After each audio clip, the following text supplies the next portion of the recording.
Eh bien, je m'appelle Pierre Debien, je suis vendéen. Ma formation est complexe. J'ai eu un grand amour pour les sciences et les mathématiques.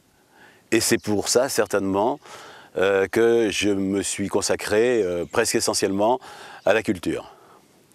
Alors j'ai commencé très tôt, mais vraiment très très tôt. Quand j'étais tout petit, j'avais moins de 4 ans certainement, j'ai fait un immense grabouillage sur mon lit d'enfant et ça ne m'a pas valu de la part de mes parents quelques félicitations, mais je me rappelle fort bien une fessée. Donc je me suis lancé dans l'art à partir de ce moment-là, puisque j'avais un peu le sens de la contradiction. Dès lors où ma mère me disait qu'il ne fallait pas faire, j'avais une tendance à faire. Ça, c'est le début dans l'art. Ensuite, très tôt, je me suis mis à la peinture et comme j'avais très peu de moyens, j'ai commencé à peindre sur des morceaux de bois, sur tout ce qui traînait. Et ça a été certainement ce qui m'a fait entrer, sans en connaître rien, dans le monde de l'art singulier.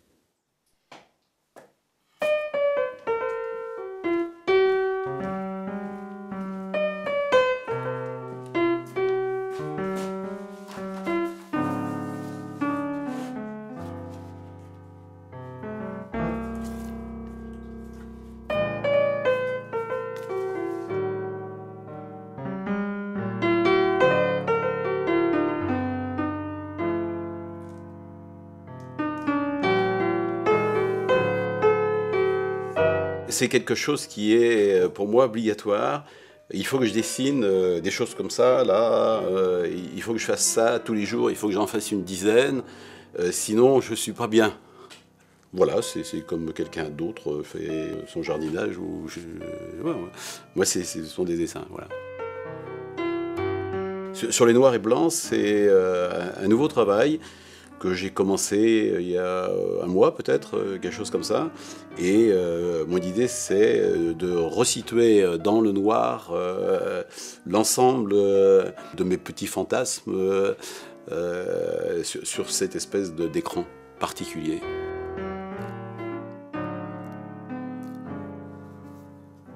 Pas un souffle.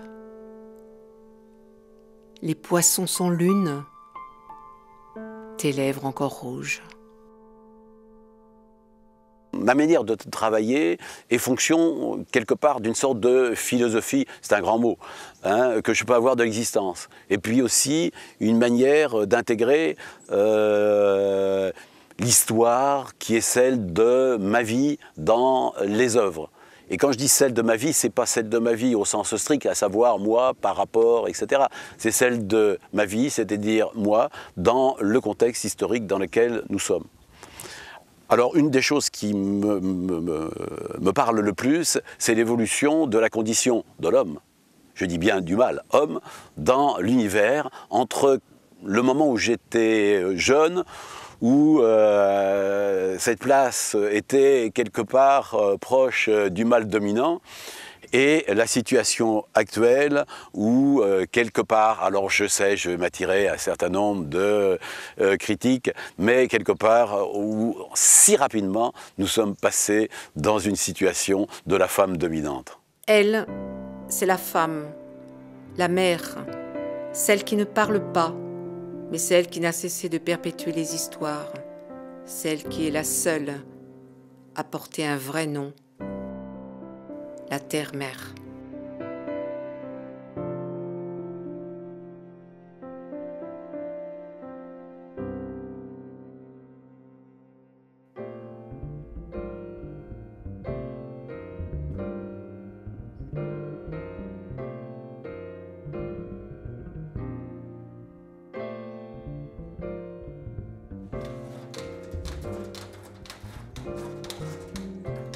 Donc là, je suis en train de découper du grillage, tout simplement. Avec ce grillage, je vais sculpter en quelque sorte les formes qui m'intéressent. Ensuite, quand j'aurai préparé une sorte de maquette en grillage, je vais la recouvrir de papier que je vais coller, papier journal tout simplement, que je vais coller dessus, voilà, et ça va me donner la forme qui m'intéresse. Je travaille toutes sortes de matières. Donc je peux faire de la sculpture, je peux faire de la peinture, je peux faire du dessin et je peux faire une sorte de bricolage qui est quelque part une sorte de mélange entre toutes sortes de matériaux.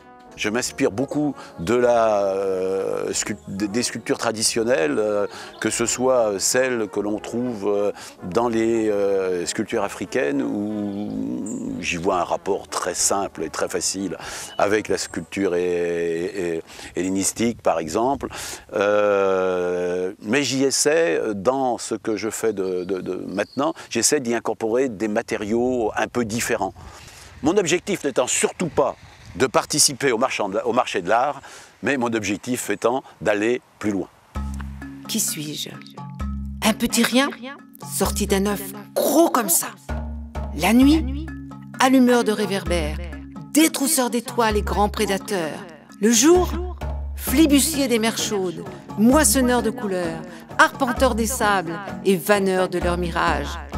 Dès l'ombre grandissante, orpailleur d'oubli, sentinelle d'écluses, échassier marinier d'éoles, entre terre et mer, lentilles et roseaux.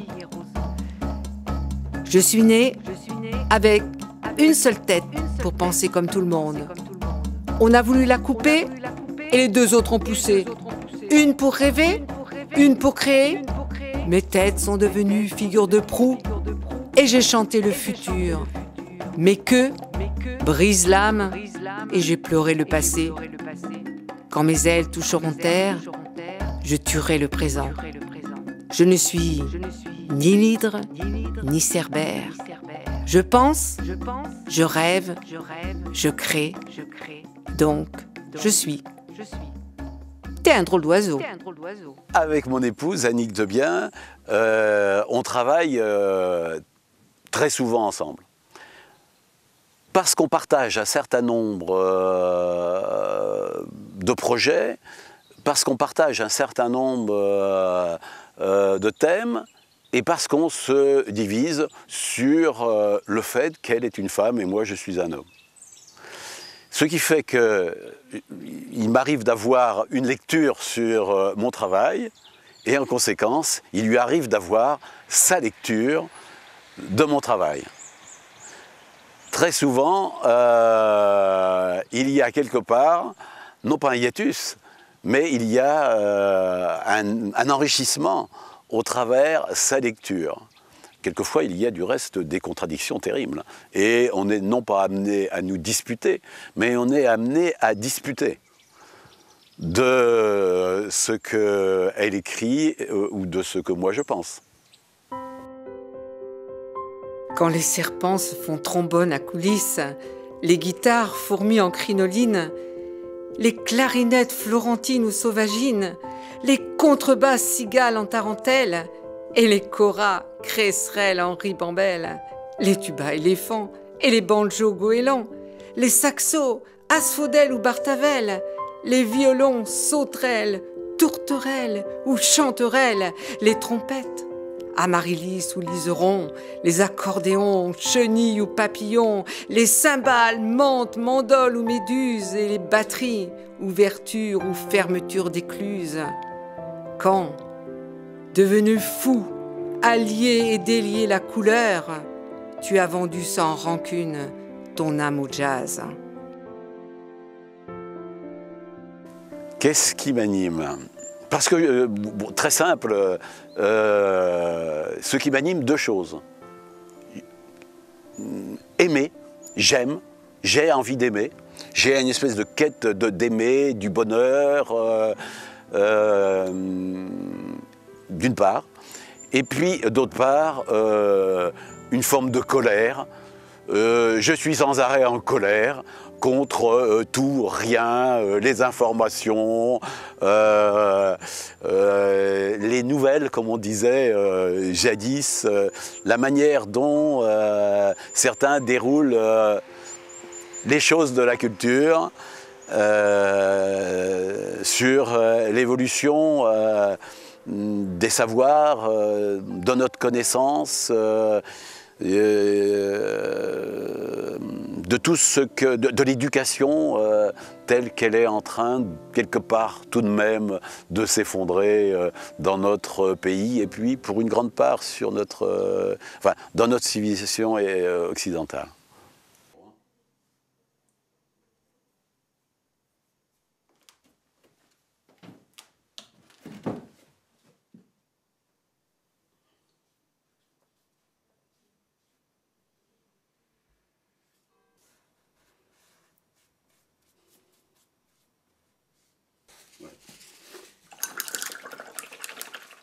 Alors l'évolution de mon travail, comment je l'envisage?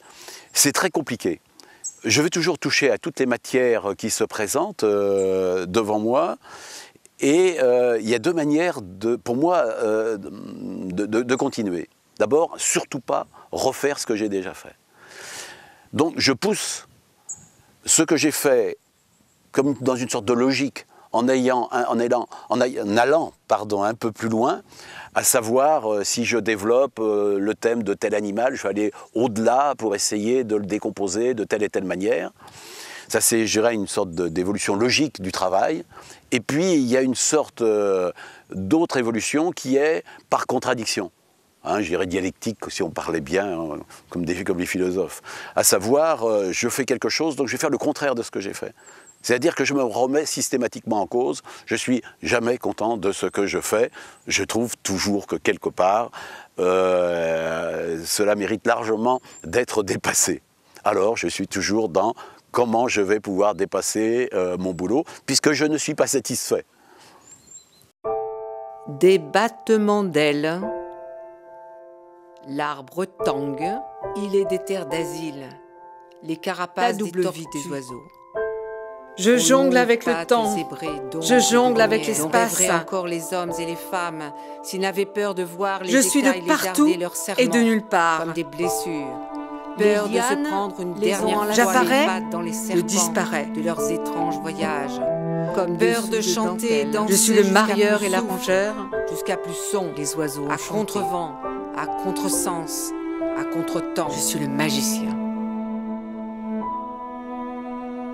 Mon but, ma quête, c'est d'essayer d'ouvrir de nouvelles portes. Pas des portes pour l'univers ou pour l'humanité, de nouvelles portes tout simplement pour moi. J'ouvre une porte, j'essaie de regarder ce qu'il y a derrière, et il y a derrière, il y a toujours une nouvelle porte, et j'essaie d'ouvrir cette autre porte, et je continue. C'est une sorte de quête. Je suis dans la quête du Graal à ma manière, c'est ma manière de vivre. Découverte de mon corps, comme la découverte des corps des autres. J'ai été gravement malade, ça a été pour moi une manière de me comprendre un peu mieux, de me découvrir, de découvrir le regard des autres sur moi, que ce soit les familiers ou que ce soit les autres, pour avancer toujours vers je ne sais où.